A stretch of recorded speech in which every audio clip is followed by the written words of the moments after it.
middag die spóireacht an ábhar seo anocht, mar i gcomparáid leis an ábhar rabhsa caint faoi ó chinneamh spás 5,000 fostaithe san tiúnscail sin, ach maidir le glúisteáin tá 2 mhilliún déag fostaithe san tiúnscail seo díreach nó iníoreach san Eorop.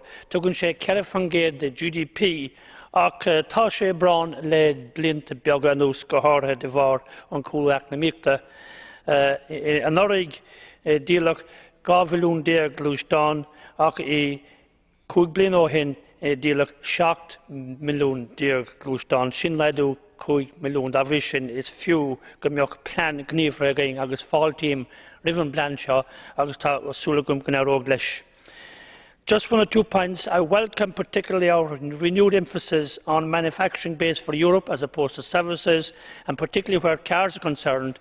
Energy efficient and safe cars will give us an advantage if we concentrate on that as opposed to the rest of the world. Grazie, onorevole Mikolášik. Ďakujem pekne, pani predsedajúca. Automobilový priemysel hrá významnú úlohu pri rozvoji mnohých regiónov EÚ a tak prispieva k udržaniu zamestnanosti